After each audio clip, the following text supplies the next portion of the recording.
এই ভিডিওর আলোচ্য টপিক হলো সিগমন্ড ফ্রয়েডের সাইকোঅ্যানালিটিক থিওরি।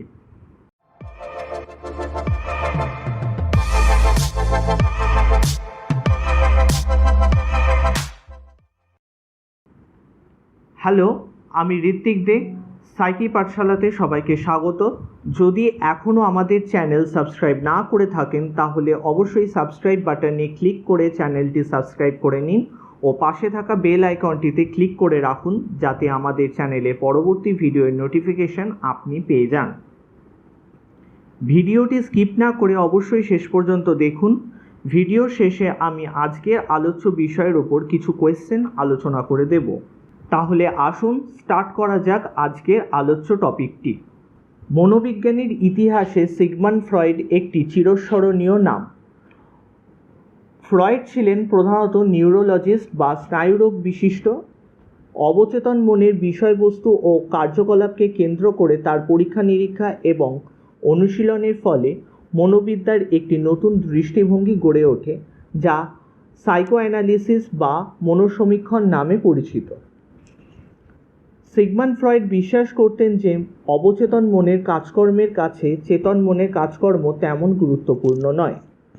মানুষের ব্যক্তিসত্তা বিকাশে এবং অস্বাভাবিকতার ক্ষেত্রে অবচেতন মনের প্রক্রিয়া যে গুরুত্বপূর্ণ ভূমিকা আছে, সিগমন্ড ফ্রয়েড তাই প্রতিষ্ঠা করেন।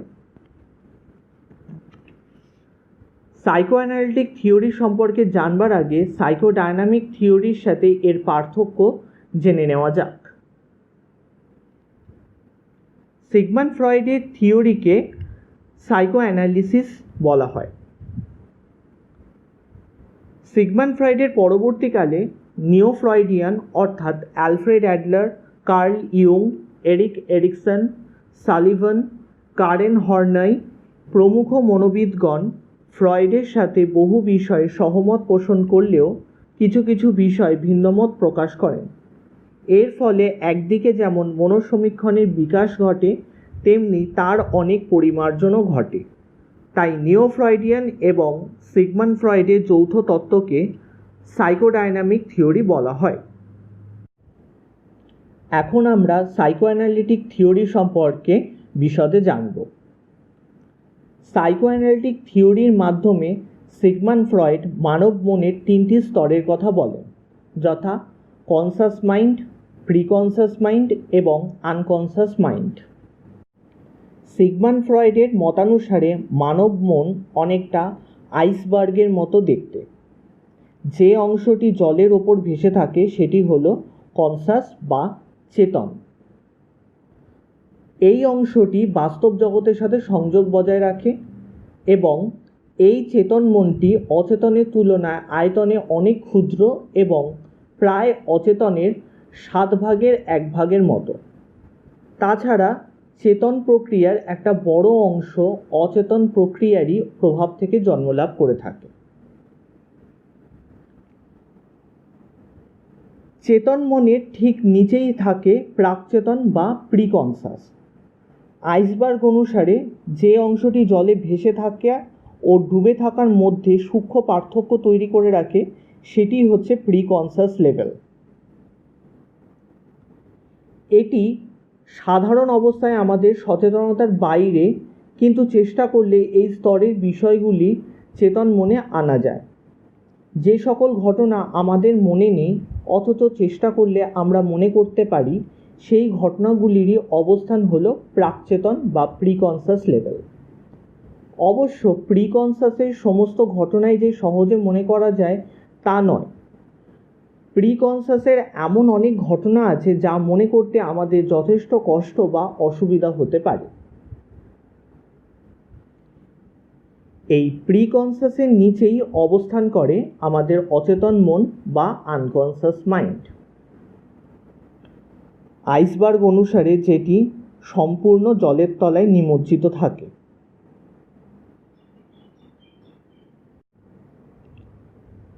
মনের অধিকাংশ জায়গা জুড়েই অচেতনের অবস্থান। যদিও অচেতনের প্রক্রিয়াগুলি আমাদের জ্ঞানের পরিসীমার বাইরে, তবুও আমাদের সচেতন চিন্তা ও আচরণের ওপর তাদের প্রভাব অত্যন্ত বেশি। চেতন মন বা কনসাস মাইন্ডে যেরকম শৃঙ্খলা এবং সংহতি আছে, অচেতনে তেমনিই আছে বিশৃঙ্খলা এবং অসংহতি। সিগমন্ড ফ্রয়েড অচেতন প্রক্রিয়াকে অসঙ্গতিপূর্ণ, শিশুসুলভ ও আদিম বলে বর্ণনা করেছেন। অচেতনের প্রধান অধিবাসী হল কামনা, বাসনা, প্রবৃত্তি ও প্রক্ষোভের দল। এগুলি আসে দুটি উৎস থেকে, প্রথমত চেতন মন থেকে এবং দ্বিতীয়ত উত্তরাধিকার সূত্রে। পরিবেশের সাথে দৈনন্দিন প্রতিক্রিয়ার ফলে বহু চিন্তা বা কামনা তাদের অবাঞ্ছিত প্রকৃতির জন্য চেতন মন ত্যাগ করে অবচেতনে এসে আশ্রয় নেয়। প্রত্যেক মানব মনেই অতি শৈশব থেকে এমন সব চিন্তা ও কামনা দেখা দেয় যেগুলি আমাদের প্রতিষ্ঠিত সামাজিক ও নৈতিক অনুশাসনের বিচারে অবাঞ্ছিত ও পরিত্যাজ্য। এই অনুশাসনের চাপে শিশু সেগুলিকে অবদমিত করতে বাধ্য হয়। ফলস্বরূপ এই অবদমিত চিন্তাগুলি ও বাসনা তার সচেতন মন থেকে নির্বাসিত হয়ে অবচেতনে বাসা বাঁধে। এগুলি অচেতনে অতৃপ্ত কামনা বাসনার রূপে বাস করে এবং ব্যক্তির আচরণের মধ্য দিয়ে নিজেদের তৃপ্তি খোঁজে। অন্যদিকে দ্বিতীয় স্তরের চিন্তা ও কামনাগুলি সহজাত, জন্ম থেকেই অচেতনের অধিবাসী। কখনো তারা চেতনের স্তরে ওঠে না। তারা চিরকালই অচেতনে নিহিত থাকে এবং নানাভাবে ব্যক্তির সচেতন আচরণকে প্রভাবিত করে থাকে। মনের এই তিনটি স্তর ছাড়াও সিগমন্ড ফ্রয়েড গতিশীল মনের তিনটি দিকের কার্যকলাপ যা ব্যক্তির ব্যক্তিসত্তার মধ্যে পার্থক্য তৈরি করে সেটি নিয়ে আলোচনা করেছেন। এই তিনটি কার্যকলাপ বা গতিশীল মনের তিনটি দিক হল ইড, ইগো এবং সুপার ইগো। ইড হল পূর্ণমাত্রায় অচেতন। এটি লিবিডোর আদিম আশ্রয়স্থল এবং ব্যক্তির সমস্ত প্রবৃত্তিমূলক কামনার পেছনে শক্তি জুগিয়ে থাকে। ফ্রয়েডের মতে দুটি সহজাত আদিম প্রবৃত্তি ইডে অবস্থান করে। একটি হলো প্রাণশক্তি বা ইরোস এবং অন্যটি হলো মরণশক্তি বা থ্যানাটোস। ফ্রয়েডের এই প্রাণশক্তি বা জীবন প্রবৃত্তির অন্তর্নিহিত মূল শক্তির নামই হচ্ছে লিবিডো। লিবিডো হলো মানসিক ও জীবনী শক্তির মূল আধার। ব্যক্তিভেদে লিবিডোর শক্তির মান ভিন্নতর হয়। এটি সম্পূর্ণরূপে জন্মগত। আমাদের চেতন মনে যত অবাঞ্ছিত ও অসামাজিক ইচ্ছা থাকে সেগুলি অবদমিত হয়ে ইদমে গিয়ে আশ্রয় নেয়, অর্থাৎ ইডে গিয়ে আশ্রয় নেয়। ইড প্রকৃতিতে অতি আদিম এবং বন্য। সে পুরোপুরি অনুসরণ করে সুখভোগের নীতি, অর্থাৎ প্লেজার প্রিন্সিপাল। সে চায় নিছক আনন্দ, তার কামনা বাসনার পরিতৃপ্তি। তা সে ভালোই হোক, মন্দই হোক, সমাজ অনুমোদিত হোক বা সমাজ বিরোধী হোক, সেদিকে তার কোনো দৃষ্টি নেই। ইগো উৎপত্তি ঘটে মূলত ইডের থেকে। এটি কিছুটা চেতন আবার কিছুটা অচেতন। জন্মের সময় ইগো থাকে অতি দুর্বল, কিন্তু শিশু যত বড় হয় ততই বাস্তবের সংস্পর্শে এসে এটি পুষ্ট হতে থাকে। ইগোর চেতন অংশটা বাস্তবের সাথে সংযোগ রেখে চলে আর তার আনকনসাস অংশটি ইডের সাথে যোগাযোগ বজায় রাখে। ইড অনুসরণ করে সুখভোগের নীতি, কিন্তু ইগো পরিচালিত হয় রিয়ালিটি প্রিন্সিপাল বা বাস্তব নীতির দ্বারা। ইগো বিচার বুদ্ধি সম্পন্ন এবং যুক্তিধর্মী। সে ভালোভাবেই বোঝে যে তাকে সমাজে অস্তিত্ব বজায় রাখতে হলে বাস্তবের সাথে সঙ্গতি রেখেই চলতে হবে। সেজন্য বাস্তবের অনুশাসন মেনে চলাই তার নীতি এবং এই নীতির জন্যই সে ইডের সমস্ত দাবি পূর্ণ করতে পারে না।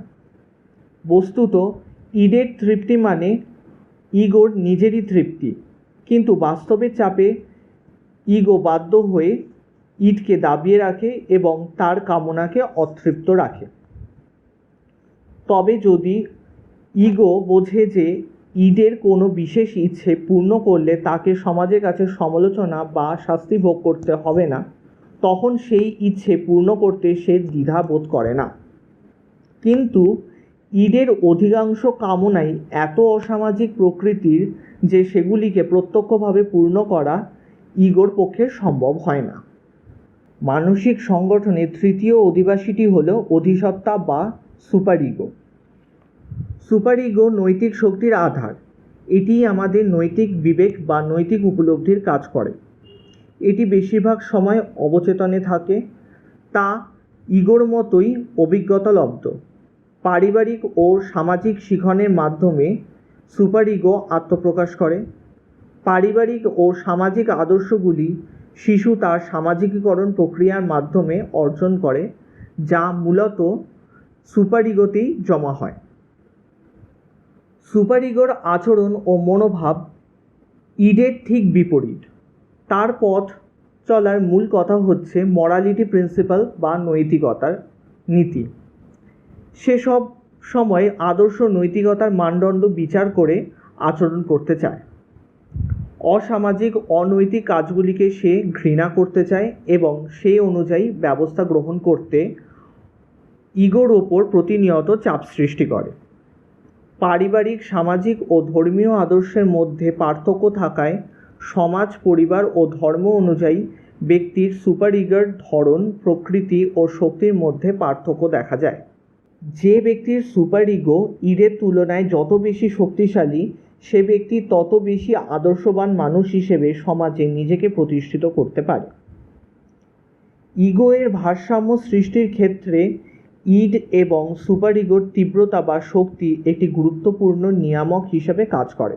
ইড, ইগো এবং সুপার ইগো হলো আমাদের আনকনসিয়াস মাইন্ডের একটা কম্পিটিং ফোর্স বা চালিকা শক্তি। কিছু ব্যক্তির ক্ষেত্রে ইড বেশি শক্তিশালী হয়, আবার কিছু ব্যক্তির ক্ষেত্রে সুপার ইগো। ইগো এবং সুপার ইগো কোনো ব্যক্তির স্টেবিলিটিকে নির্ধারণ করে থাকে। এখন আমরা আলোচনা করব সাইকোসেক্সুয়াল ডেভেলপমেন্ট অফ পার্সোনালিটি সম্পর্কে। সিগমন্ড ফ্রয়েড ব্যক্তিত্ব বিকাশের উপর সবচেয়ে বেশি গুরুত্ব আরোপ করেছেন। তার মতে আদিসত্তা, অহং এবং অতি অহংয়ের ক্রম আবির্ভাব ব্যক্তিত্ব বিকাশ প্রক্রিয়ার একটি অংশ। তবে ব্যক্তির বিকাশ প্রক্রিয়া অন্যান্য দিকগুলো বুঝতে হলে ব্যক্তিত্বের বিকাশের বিভিন্ন স্তরগুলোর পর্যালোচনা প্রয়োজন। সিগমন্ড ফ্রয়েডের মতে জন্মের সাথে সাথে লিবিডো কার্যকরী হয়ে ওঠে। এরপর সময় পরিবর্তনের সাথে সাথে তার স্থানান্তর, প্রকৃতিগত বিকাশ ও পরিবর্তন চলতে থাকে। লিবিডোর এরূপ বিকাশের 5টি পর্যায় আছে। সেগুলি হলো oral stage, anal stage, phallic stage, latency stage এবং জেনিটাল স্টেজ। সিগমন্ড ফ্রয়েড শিশুর ব্যক্তিত্ব বিকাশের প্রথম 5 বছরের ওপর বিশেষত শিশুদের অপরিণত কিন্তু প্রভাবশালী যৌন আর্জি মোকাবিলার প্রতি খুবই গুরুত্ব দিয়েছিলেন। তিনি বলেছেন, অনেক ক্ষেত্রে লিবিডো তার চলার পথে কোনো একটি স্তরে বা পর্যায়ে বেশি সন্তুষ্ট বা কম সন্তুষ্টির কারণে আটকা পড়ে যায় এবং তার ফলে লিবিডোর সাধারণ অগ্রগতি ব্যাহত হয়। লিবিডোর এই আটকে যাওয়াকে ফিক্সেশন বলা হয়ে থাকে। এখন আমরা সাইকোসেক্সুয়াল ডেভেলপমেন্টের প্রথম স্টেজ অর্থাৎ ওরাল স্টেজ সম্পর্কে জানব। ওরাল স্টেজের ব্যাপ্তি শিশু ভূমিষ্ঠ হওয়ার পর থেকে 1 বছর বয়স পর্যন্ত। এই বয়সে মুখ হলো যৌন পরিতৃপ্তির উৎস, অর্থাৎ ওরাল স্টেজে লিবিডোর অবস্থান হলো মুখ। এই বয়সে শিশুদের 3টি ইচ্ছা দেখতে পাওয়া যায়।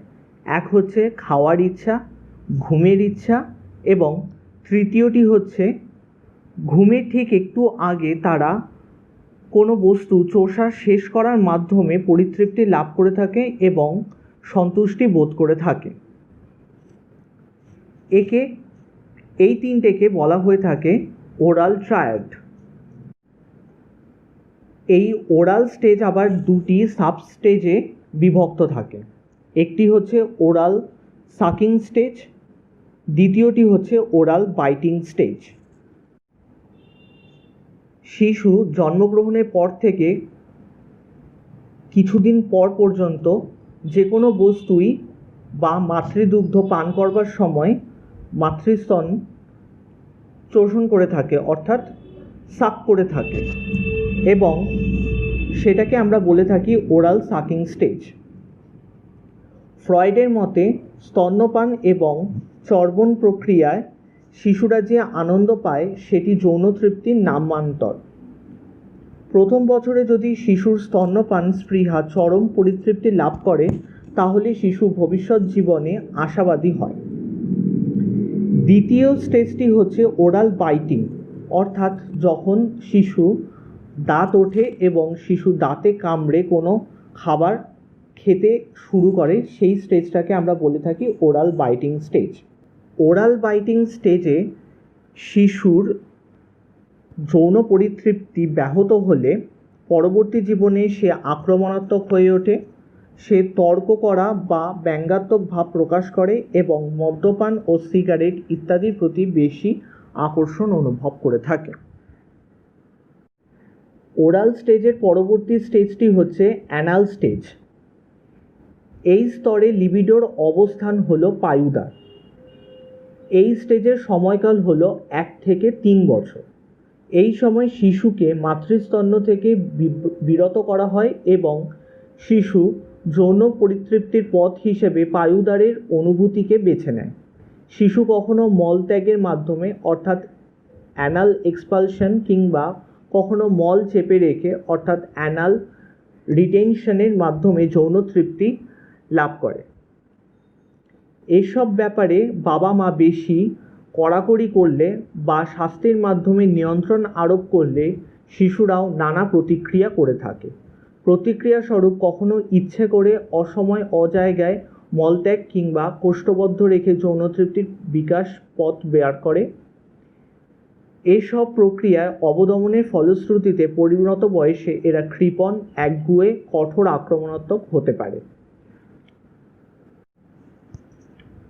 এরপর লিবিডো পায়ুস্থান অর্থাৎ অ্যানাল স্টেজকে পরিত্যাগ করে এবং যৌনাঙ্গে অবস্থান নেয়। এই ফেজকে আমরা বলে থাকি ফ্যালিক ফেজ। শিশুর 3 থেকে 6 বছর পর্যন্ত এই সময়টি দেখতে পাওয়া যায়। এই সময় শিশুর যৌনাঙ্গই হলো লিবিডোর মূল অবস্থান স্থল। এখানেই সে সর্বপ্রথম তার যৌন অঙ্গের তৃপ্তিমূলক কেন্দ্রকে আবিষ্কার করে। পূর্ণাঙ্গ যৌনতা বিকাশের প্রাথমিক অনুভূতি এখান থেকে বিকাশ লাভ করতে থাকে। লৈঙ্গিক পর্যায়ে এসে অর্থাৎ ফ্যালিক ফেজে এসে লিবিডো তার নিজের প্রতি আকর্ষণ বোধ করে এবং নিজের সুখেই সে নিজের দেহগত সুখের মাধ্যমে নিজেকে সীমাবদ্ধ রাখে। বাইরের কোনো বিষয়ের প্রতি তার আসক্তি এখনও গড়ে ওঠে না। এটি হচ্ছে প্রাইমারি নার্সিসিজম স্তর। এরপর শিশুর অহংসত্তা অর্থাৎ সুপার ইগো আস্তে আস্তে বিকশিত হয় এবং এর সাথে তাল মিলিয়ে তার লিবিডোর উদ্দেশ্য বস্তুর লক্ষ্য পরিবর্তিত হতে থাকে। এখানে সে প্রথম বাইরের বস্তুর প্রতি আকর্ষণ অনুভব করে। শিশুর এই প্রাথমিক যৌন শক্তির প্রথম লক্ষ্যবস্তু হচ্ছে তার মাতা এবং পিতা। ছেলে নিজেকে তার পিতার সাথে এবং মেয়ে নিজেকে তার মাতার সাথে অভিন্ন এবং সমজাতীয় অনুভব করে। ফলে ছেলে মাতার প্রতি এবং মেয়ে পিতার প্রতি আসক্তি অনুভব করতে থাকে। মাতার সাথে ছেলের এই আসক্তিমূলক মনোভাবকে বলা হয় ইডিপাস কমপ্লেক্স এবং পিতার সাথে মেয়ের আকর্ষণকে বলা হয় ইলেক্ট্রা কমপ্লেক্স। সিগমন্ড ফ্রয়েডের মতে ছেলে মনে মনে মায়ের সাথে ভালোবাসার সম্পর্ক এবং মায়ের সাথে যৌন সম্পর্কের কামনা বাসনা করে এবং পিতাকে তার প্রতিদ্বন্দ্বী মনে করে। ছেলে বাবাকে সরিয়ে নিয়ে সেই স্থান দখল করতে চায়। এই রূপ অবাধ কল্পনার মাঝে ছেলে ভাবতে থাকে যে পিতার প্রতি এরকম মনোভাব অনৈতিক। আবার এই ভাবনায় সে ভীত হয় যে বাবা তার অসঙ্গত মনোভাব জানলে তাকে শাস্তি দেবে, এমনকি তার লিঙ্গচ্ছেদও হবে। এই লিঙ্গচ্ছেদ ভীতিকে ক্যাস্ট্রেশন কমপ্লেক্স বলা হয়। এই অবস্থায় বাবার প্রতি একই সাথে কখনো ভালোবাসা আবার কখনো ঘৃণা বা ভয়ের ফলে ছেলে এই জটিল পরিস্থিতির শিকার হয় এবং অসহায় বোধ করে। অপরপক্ষে বালিকারা তার বাবার প্রতি আকৃষ্ট হয় এবং ক্রমান্বয়ে মাকে তার প্রতিদ্বন্দ্বী ভাবতে থাকে। সে তার মাকে স্থানচ্যুত করে ওই স্থান দখল করতে চায়। এই সময় আরেকটি ব্যাপার মেয়েদের মধ্যে ভীষণ প্রতিক্রিয়া সৃষ্টি করে, তা হলো ছেলেদের মতো উন্নত লিঙ্গের অধিকারী সে হয় না। এক প্রকার হীনমন্যতায় ভোগে এবং বিশেষ প্রকার লিঙ্গের অধিকারী পিতা এবং অন্যান্য ছেলেদের প্রতি পেনিস এনভি জন্মায় এবং একই সাথে পিতামাতার ব্যাপারে বালিকার মনে ভালোবাসা, ঘৃণা ও ঈর্ষার মিশ্র প্রতিক্রিয়া সৃষ্টি হয়।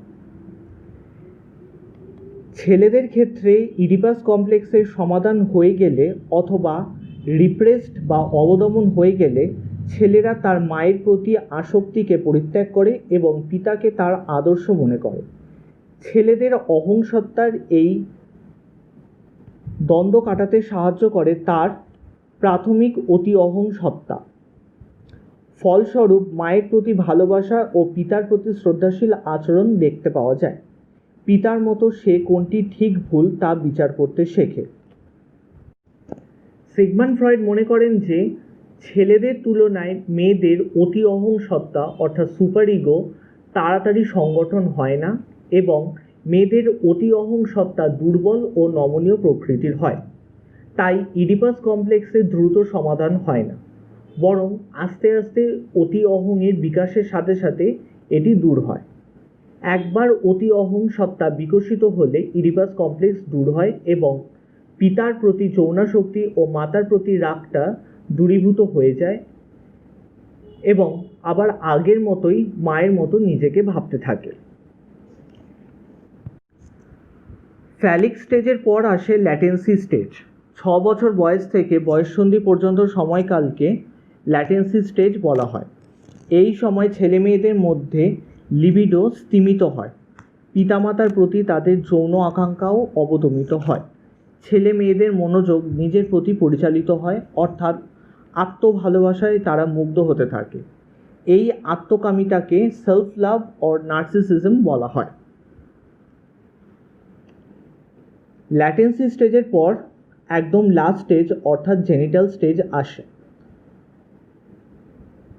যৌনকাম স্তর অর্থাৎ জেনিটাল স্টেজে যৌন প্রক্রিয়া বিকশিত হয় এবং বিপরীত লিঙ্গের প্রতি আগ্রহের সৃষ্টি হয়। যদি শৈশবের ইডিপাস কমপ্লেক্স সফল পরিণতি হয়ে থাকে তাহলে ছেলেরা মেয়েদের এবং মেয়েরা ছেলেদের ভালোবাসতে শুরু করে এবং স্বাভাবিক যৌন সম্পর্কে লিপ্ত হয়। কিন্তু ইডিপাস কমপ্লেক্স যদি ব্যাহত হয় তাহলে বয়স বৃদ্ধির সাথে সাথে অন্যান্য যৌন বিকৃতি তাদের মধ্যে দেখা দিতে পারে। ভিডিওর শুরুতে আমি প্রমিস করেছিলাম যে ভিডিও শেষে টপিক রিলেটেড কিছু কোয়েশ্চেন আলোচনা করব। এখন হচ্ছে সেই পালা। তা বোনাস সেকশনের আজকে প্রথম প্রশ্ন হচ্ছে হোয়াট ইজ ইট। 4টি অপশান দেওয়া রয়েছে। ফার্স্ট অপশান কি বলছে, which monitors our behaviour. Second option বলছে a description of innate instinctual needs. 3 নম্বর অপশান বলছে হুইচ কন্ট্রোলস আওয়ার বিহেভিয়ার। 4 নম্বর অপশান বলছে অল অফ দ্য অ্যাবাভ। অর্থাৎ এখানে কোয়েশ্চেনটা দেওয়া হয়েছে ইট সম্পর্কে 4টি ক্যারেক্টারিস্টিক্স দেওয়া হয়েছে এবং তার মধ্যে থেকে আমাকে সঠিক উত্তরটি বের করতে হবে।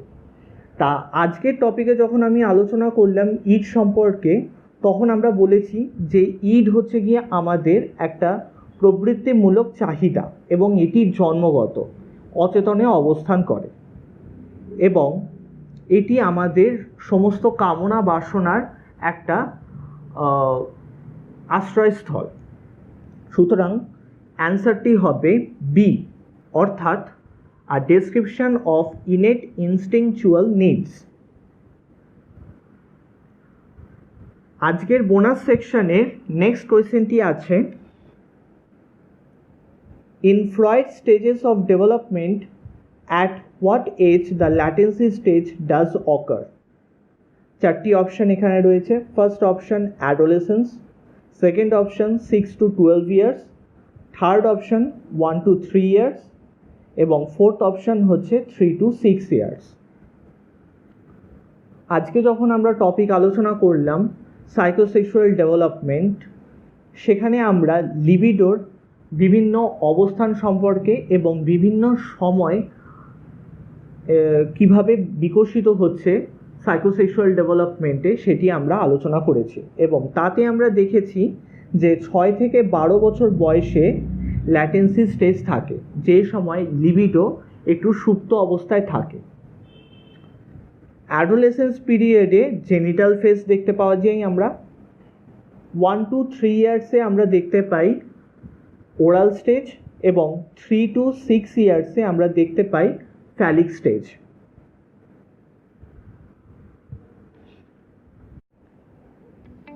ভিডিওটি শেষ পর্যন্ত দেখার জন্য ধন্যবাদ। ভিডিওটি দেখার পরে কোনো কোয়েশ্চেন জানার থাকলে নিচে কমেন্ট সেকশানে জানাবেন। ভিডিওটি ভালো লাগলেও কমেন্ট সেকশানে জানাতে পারেন। ভিডিওটি ভালো লাগলে লাইক করে দেবেন ও চ্যানেলটি সাবস্ক্রাইব করে বেল আইকনটি ক্লিক করে নেবেন, যাতে পরবর্তী ভিডিওর নোটিফিকেশন আপনি পেয়ে যান। ভিডিওর ডেসক্রিপশানে আমাদের ফেসবুক পেজের লিঙ্ক দেওয়া আছে, লিঙ্কে ক্লিক করে ফেসবুক পেজে লাইক করুন সাইকোলজি সংক্রান্ত বিভিন্ন আপডেট পাওয়ার জন্য। স্ক্রিনে থাকা বক্সে ক্লিক করে আমাদের চ্যানেলের অন্যান্য ভিডিওগুলি দেখতে পারেন। আজকের ভিডিও এই পর্যন্তই। আমি ঋত্বিক দে আজ বিদায় নিচ্ছি। দেখা হবে নেক্সট ভিডিওতে খুব তাড়াতাড়ি।